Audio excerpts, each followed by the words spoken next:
Today we're going to do a review of the Shure MV7 Plus. This microphone is a dynamic microphone. It is in XLR and also USB. And what you're listening to right now is me in the USB position. Also noting that I have used the Motive Mix app, which I have another video on, that shows you how to set up this microphone in the USB settings for your own personal preferences. So I've got my own little preferences dialed in. You're listening to it in the USB format. We're also going to try it in the XLR format. We're going to plug this microphone into my Focusrite Clarett so you can hear what it sounds like based on whether you have an XLR situation or a USB situation. Now, I also have another video that explains to you why you might need one or the other. So if you're interested in that, there's another video in there for that. I feel like the longer I'm on YouTube, the more I'll be like, I have a video for this, and then here's all the places.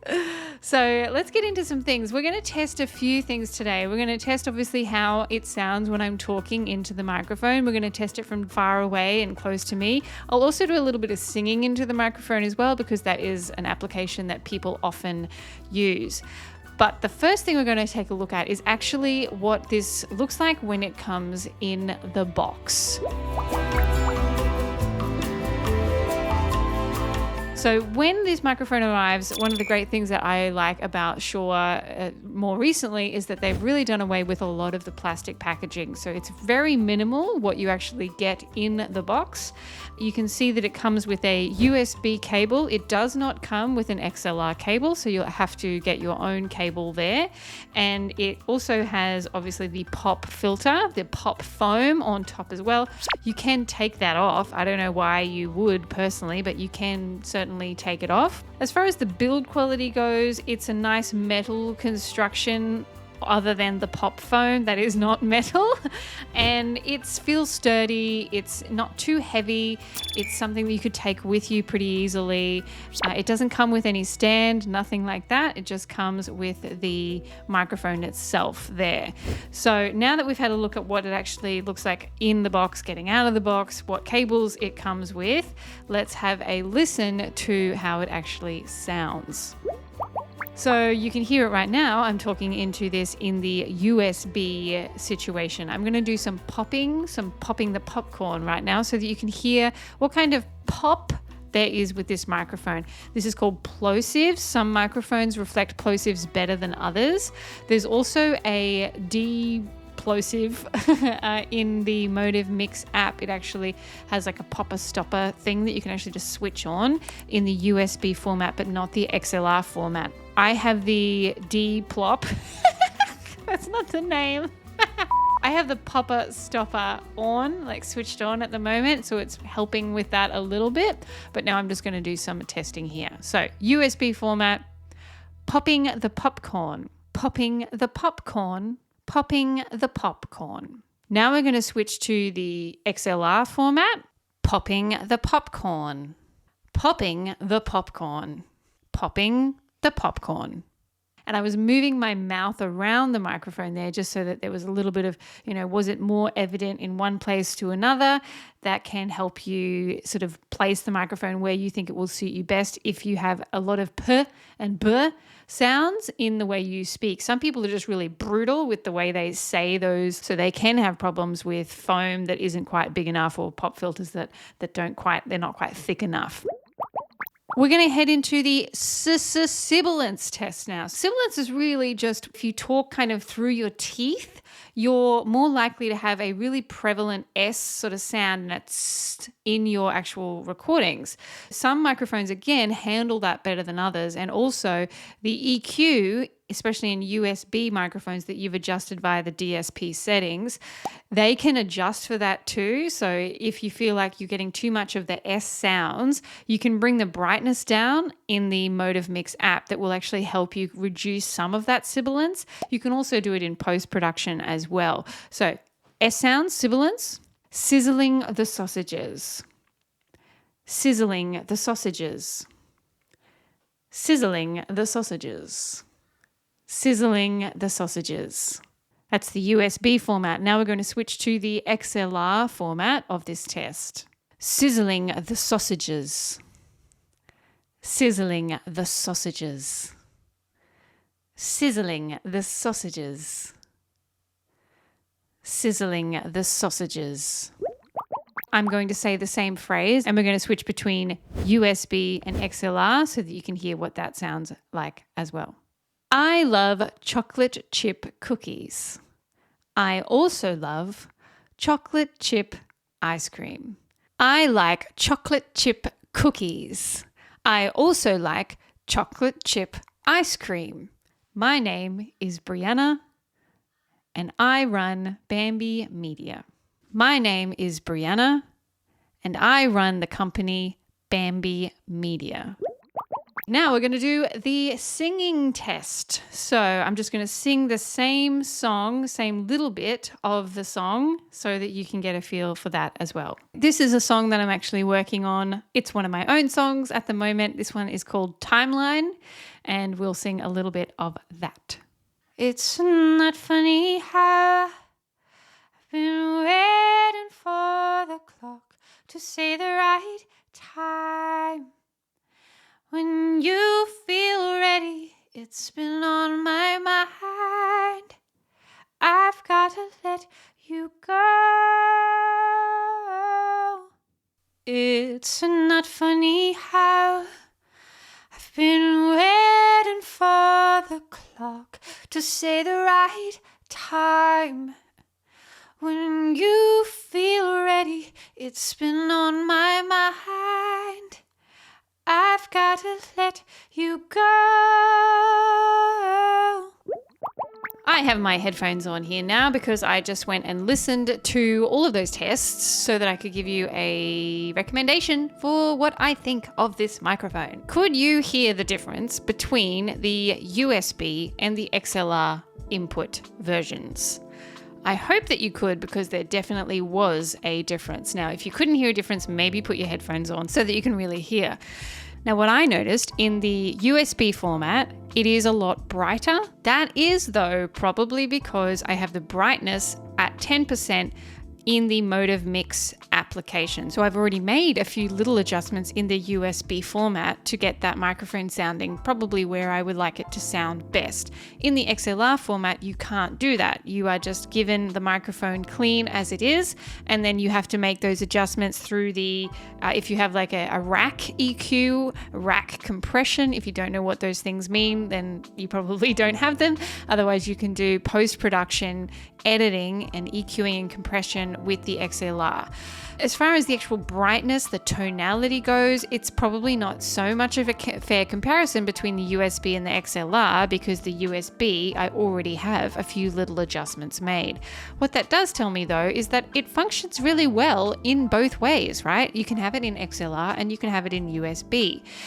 From a like out of the box situation, the XLR sounds more organic, more warm, whereas the USB, it does sound a little bit more digitized. The sound doesn't sound as full in the frequencies than the actual XLR version does. So if you like something that's a little bit warmer in tone and it's not quite as digital sounding, it's got a broader sound, then the XLR format is going to be for you more than the actual USB version is. In saying that, with the USB, you can actually adjust the tonality to have more of those bassy, darker tones, but it doesn't do that good of a job because it's kind of like an EQ, right? So it's not sounding the same as it would if it was completely flat on both the XLR and the USB format. This has definitely got a fuller sound in my ear versus the USB version sounds a little bit more tinny, a little bit digitized, a little bit, flatter, I suppose, overall in the spectrum of the actual sound from the microphone. Both ways are going to work for you depending on what your actual process is, what your recording studio situation is like. And I was actually impressed with how they both sounded. The pop foam on this MV7 Plus, I still think has a little bit of a ways to go. It is better than the MV7, which is the first iteration of this type of microphone, but it's still not quite there for me. It still feels a little bit flimsy, and it doesn't stop as much of the popping as I would want it to actually stop. So not loving the pop filter on this, but it is better than the MV7 on its own. And even though the MV7 Plus has that USB option where you can de-pop, so it's like the popper stopper, you can switch that on, I actually found that the popping was more prevalent in the USB format even than the XLR format. Same exact microphone, but for whatever reason, with the same foam, even with the popping filter on the USB, it actually popped more for me in my ear than the XLR version. Something I will absolutely note about the XLR version of this microphone is that it is gain hungry. I have a very good preamp here, the Focusrite Clarett. It's a fantastic piece of kit, and even with that, I had to turn the level up on this to get it like almost to its absolute max for me to get this volume at a volume that was actually workable. I don't like it when I have to completely max out the level to get a microphone to where I want it to sit. It always makes me a little bit because that normally introduces some sort of noise into the microphone, so the noise floor that you hear people talk about. I didn't find that to be the case too much though with this microphone, even with it being almost at its max. Like I would say it would be 95 out of 100 on the actual gain level there. I still didn't find that it had a lot of noise at its base, so that hasn't been a huge problem. But do note that if you have a lower quality preamp, maybe not a very expensive one, for example, you might not be able to get the amount of gain that you actually need to have this sound really good in an XLR format. I would probably recommend that you get a Dynamite, SE Dynamite, which just gives you that extra gain really. So you can attach this to the XLR microphone and then it will give you more gain. So that is something that you could potentially do if you have a lower quality preamp, you're pulling the gain all the way to the top and it's still not doing anything for you. Get one of these and that will boost that for you. Thanks to SE for actually sending me one of these. Sound and Music sent me this SE DM1. So that's the one thing that I will say that's definitely a little bit of a downer for me here, is that if you have a preamp that is lower quality, you will need to boost the gain potentially in other ways to get it to where you want it to sit. Now, if we move to the price point, so this microphone in Australian dollars is around $500. So I've seen it as low as $499 all the way up to $589 on Amazon. That to me is quite an expensive XLR USB combo. There are much cheaper XLR USB combos out there. And in fact, I will do some battles with this microphone and a couple of the others that are in a similar space. This is a dynamic microphone. It will handle situations where you have potentially not as much acoustic treatment, where you're not in a studio, where you're just kind of recording where you are. Dynamic microphones do handle that better. In that way, you know, a dynamic microphone is pretty good for podcasters, especially because you're often just in your house. You don't have a lot of treatment going on. It also reflects pretty well like the other sounds in the room. I'm not hearing a lot of reverb echo from the room. This room is small, but it does have a lot of hard surfaces, so it has handled that pretty well. I do find that I need to be nice and close, like I often say in basically all my videos when I'm talking about microphones. The placement is important. So even though in your shot you would prefer not to have a microphone, like if you're doing a YouTube video, you would prefer not to have a microphone just here. You kind of want it here. It will still perform okay down there, and you might want it even at a shot, right? More. It's going to perform okay down there, but can you hear the difference? It's definitely nowhere near as good, but I mean, now I'm in the shot really well. I can move my arms around and the microphone's not really doing too much, but I just find it's way too far away from my face, especially if I'm also a podcaster at the same time. It needs to be nice and close. So no matter what microphone you use, really, the best location for it is going to be as close to your mouth as possible without it obscuring your mouth, so that the person actually watching you can see your mouth moving. So it's quite disconcerting if they can't see your mouth. Another good thing about this microphone in the USB format, which is common for all the USB microphones, is that you can plug the headphones straight into the microphone. You can hear yourself, and you can also decide to hear what's going on your computer too. So if you're a gamer or a streamer and you're using this as your USB microphone, you can set your levels so that you can hear some of yourself, and you can also hear the game that you're playing, or if you're singing over some music and you want to be able to hear the music and also yourself. That's fantastic. It really should be a no-brainer for any USB microphone at this point to have that feature so that you can hear both yourself and the playback. So who is this microphone for? Well, I've kind of touched on it. I really think that it's suited to podcasters who are not in spaces that they can do much about.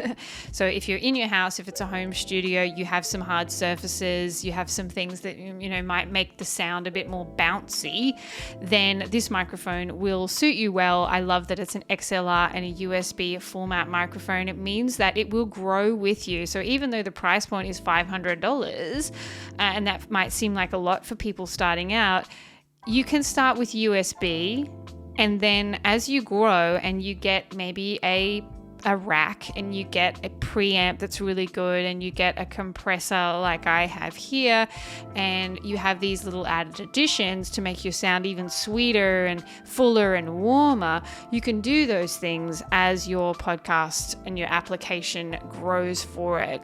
The XLR format is also really good if you're wanting to be further away from your recording source. And again, I have a video that explains the real reason and difference between the XLR and USB, so maybe you could go and watch that one after this one. I think that for a vocalist, so singing into this microphone, it's a dynamic microphone, so it's never going to be as good as a condenser microphone from a vocalist point of view. It does a pretty good job. It doesn't give you the presence that a condenser microphone does. That's always my feedback on condenser versus dynamic. So if you're only doing vocals, then this would not be the microphone that I would recommend for you, because there are plenty of good options for condenser microphones that will give you a richer, fuller, warmer tone than a dynamic microphone could ever really give you. When I did the singing test, it still sounded nice, but I'm looking for some extra sparkle in there that dynamic microphones don't really give me overall. If you're going to be doing both, if you're going to be doing voiceover work and you're going to be doing podcasting, then this is a great choice for you. Absolutely. It shouldn't fail you. But if you are a vocalist or an instrumentalist, I would recommend other microphones over this one. I hope that was really helpful. I think overall, this is a great mic. I like that, they've done a lot of improvements from the MV7 to the MV7 Plus. It's kind of sitting now in the middle between their lower end products and then their higher end SM7DB. So this is kind of still sitting in the Shure family, but not quite as expensive as the other one, which is good for people. And obviously there's a market for it there. If you love this kind of thing, please let me know in the comments. What did you like about this microphone? Have you got this microphone? Or are you trying to decide between this one and something else? I'm going to do some battles, this one and some others like the Rode PodMic, which has the exact same USB and XLR applications as well. We're going to try a few different mics so that you can get a real feel for what mic work best with your voice. Stick around, watch more videos, whatever you want to do. It's lovely to have you. Leave me a comment, and I hope you have a wonderful day.